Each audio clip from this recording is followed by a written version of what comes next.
وہی قدرتوں والا ہے اور وہی بادشاہ اور قہار ہے، وہی پوشیدہ چیزوں اور غیب کا جاننے والا ہے۔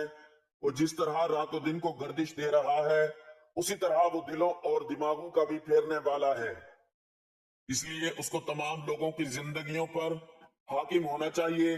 لوگوں کی زندگیوں میں امر و نہی کا اختیار صرف اسی کو ہونا چاہیے، کوئی حکم اور کوئی قانون اس کے حکم اور قانون کے سوا نہ ہوگا۔ حلال و حرام کے تعین کا اختیار بھی صرف اسی کو ہے، اس لیے کہ یہ تمام امور اللہ کی الوہیت کے عناصر ترکیبی ہیں، لہذا لوگوں کی زندگیوں میں ان کے بارے میں تصرف صرف اللہ کر سکتا ہے، اس کے سوا نہ کوئی خالق ہے، نہ کوئی رازق ہے، نہ زندہ کرنے والا ہے اور نہ مارنے والا ہے، نہ نفع دینے والا ہے اور نہ نقصان دینے والا ہے، نہ کوئی داتا ہے اور نہ کوئی مانع ہے، غرض نہ اللہ کے سوا کوئی بھی کسی کے لیے یا اپنے لیے نفع و نقصان دینے والا ہے، نہ دنیا میں اور نہ آخرت میں۔ ناظرین، آج کے وظیفے کی جانب چلتے ہیں۔ سورۃ انعام کی آیت نمبر 17 جو کہ آپ نے اس وظیفے میں پڑھنی ہے، اور قرآن مجید کا ایک لفظ بھی آپ نے ساتھ پڑھنا ہے۔ اس آیت کو غور سے سن لیجئے۔ وَإِن يَمْسَسْكَ اللَّهُ بِضُرٍّ فَلَا كَاشِفَ لَهُ إِلَّا هُوَ وَإِن يَمْسَسْكَ بِخَيْرٍ فَهُوَ عَلَى كُلِّ شَيْءٍ قَدِيرٌ، اور اگر اللہ تجھے کوئی تکلیف پہنچائے تو اس کے سوا اور کوئی دور کرنے والا نہیں، اور اگر تجھے کوئی بھلائی پہنچائے تو وہ ہر چیز پر قادر ہے۔ یعنی نفع و ضرر کا مالک، کائنات میں ہر طرح کا تصرف کرنے والا صرف اللہ ہے، اور اس کے حکم و قضا کو کوئی رد کرنے والا نہیں۔ ایک حدیث میں اس مضمون کو اس طرح بیان کیا گیا ہے: جس کو تو دے اس کو کوئی روکنے والا نہیں، اور جس سے تو روک لے اس کو کوئی دینے والا نہیں، اور کسی صاحب حیثیت کو اس کی حیثیت تیرے مقابلے میں نفع نہیں پہنچا سکتی۔ نبی صلی اللہ علیہ وآلہ وسلم ہر نماز کے بعد یہ دعا پڑھا کرتے تھے: وہ اپنے بندوں پر قاہر و غالب ہے، سب کی گردنیں اس کے سامنے پست ہیں، سب بڑے اس کے سامنے چھوٹے ہیں، ہر چیز اس کے قبضے اور قدرت میں ہے، تمام مخلوق اس کی تابعدار ہے، اس کے جلال، اس کی کبریائی، اس کی عظمت، اس کی بلندی، اس کی قدرت تمام چیزوں پر غالب ہے، ہر ایک کا مالک وہی ہے، حکم اسی کا چلتا ہے، حقیقی شہنشاہ اور کامل قدرت والا وہی ہے، اپنے تمام کاموں میں وہ باحکمت ہے، وہ ہر چھوٹی بڑی چھپی کھلی چیز سے باخبر ہے، وہ جسے جو دے وہ بھی حکمت ہے اور جس سے جو روک لے وہ بھی حکمت ہے۔ اس آیت کا یہ عمل ایسا مجرب عمل ہے کہ جس سے آپ کی انشاءاللہ ہر بیماری دور ہو جائے گی۔ اس عمل کا طریقہ یہ ہے کہ آپ نے اس آیت کو صبح کے وقت 21 مرتبہ پڑھ کر مریض کے اوپر دم کر دینا ہے۔ اگر مریض خود پڑھ کر اپنے اوپر دم کرے تو زیادہ بہتر ہے، ورنہ کوئی بھی اس آیت کو پڑھ کر مریض کے اوپر دم کر سکتا ہے، اور اسی آیت کو آپ نے 21 مرتبہ شام کے وقت بھی پڑھنا ہے اور مریض پر دم کر دینا ہے۔ اس عمل کو شروع کرنے کے بعد آپ ملاحظہ کریں گے کہ مریض کی حالت بہتر ہونا شروع ہو جائے گی، اور انشاءاللہ آہستہ آہستہ آپ کے مریض کی بیماری ختم ہونے لگے گی۔ سب سے پہلے آپ نے حضور پاک صلی اللہ علیہ وآلہ وسلم کی ذات اقدس پر درود پاک کا نذرانہ پیش کرنا ہے۔ درود پاک آپ کوئی سا بھی پڑھ سکتے ہیں، ایک بار ثواب کی نیت سے میرے ساتھ بھی درود پاک پڑھ لیں۔ اللہم صلی علی محمد وعلی آل محمد کما صلیت علی ابراہیم وعلی آل ابراہیم انک حمید مجید۔ اللہم بارک علی محمد وعلی آل محمد کما بارکت علی ابراہیم وعلی آل ابراہیم انک حمید مجید۔ درود پاک پڑھنے کے بعد آپ نے یہ آیت 21 بار پڑھنی ہے۔ وَإِن يَمْسَسْكَ اللَّهُ بِضُرٍّ فَلَا كَاشِفَ لَهُ إِلَّا هُوَ وَإِن يَمْسَسْكَ بِخَيْرٍ فَهُوَ عَلَى كُلِّ شَيْءٍ قَدِيرٌ۔ 21 مرتبہ یہ آیت پڑھنے کے بعد آپ نے یہ الفاظ کی ایک تسبیح پڑھنی ہے: اللہ اکبر، یا اللہ، یا سلام۔ یہ ایک تسبیح پڑھنے کے بعد آپ نے آخر میں 7 مرتبہ سورۃ فاتحہ پڑھنی ہے۔ بسم اللہ الرحمن الرحیم، الحمد للہ رب العالمین، الرحمن الرحیم، مالک یوم الدین، ایاک نعبد و ایاک نستعین، اہدنا الصراط المستقیم، صراط الذین انعمت علیہم غیر المغضوب علیہم ولا الضالین، آمین۔ اور آخر میں پھر آپ نے دوبارہ درود پاک پڑھنا ہے جو شروع میں پڑھا تھا. بس اس عمل کو آپ نے پورے یقین کے ساتھ کرنا ہے اور اللہ کی ذات پر مکمل بھروسہ کرنا ہے کہ اللہ تعالیٰ آپ کے جسم سے ہر بیماری کو دور فرمائے گا. یہ آیت زیادہ لمبی نہیں ہے اور یہ لفظ بہت ہی آسان ہے. اللہ اکبر یا اللہ یا سلام. اس لیے چاہیے کہ اس آیت کو اور ان الفاظ کو یاد کر لیا جائے اور مریض کو بھی یاد کروا لیا جائے اور مریض کو تاکید کریں کہ وہ ویسے بھی اس آیت کی تلاوت کرتا رہے اور مکمل بھروسہ رکھیں کہ وہی شفا دینے والا ہے. آپ خود ہی اپنی آنکھوں سے اس آیت کی برکات دیکھیں گے. یاد رہے کہ صحت اللہ تعالیٰ کی بہت بڑی نعمت ہے. اس لیے ہمیں چاہیے کہ اللہ کی ذات سے ہمیشہ عافیت کی دعا مانگی جائے. جب بھی بیماریوں سے نجات کی دعا کی جائے تو اس یقین کے ساتھ مانگا جائے کہ اللہ تعالیٰ ہی کی طرف سے یہ بیماری ہے, اللہ ہی اس سے نجات دینے والا ہے اور اللہ ہی شفا دینے والا ہے. جتنا زیادہ یقین کے ساتھ اس قرآنی آیت کا عمل کیا جائے گا اتنا ہی جلد نتائج سامنے آنے لگیں گے. انشاءاللہ ہر بیماری دور ہو جائے گی. انشاءاللہ اس عمل سے اللہ اپنے بندے کو شفا دے گا. دعا ہے کہ اللہ تعالیٰ میرا سنانا اور آپ کا سننا اپنی بارگاہ الہی میں قبول و منظور فرمائے. آمین ثم آمین. تمام ناظرین سے گزارش ہے کہ اللہ تعالیٰ کے 99 ناموں میں سے ایک نام کمنٹ میں ضرور لکھیں. اللہ تعالیٰ ہم سب کا حامی ناصر ہو. آمین. جزاک اللہ.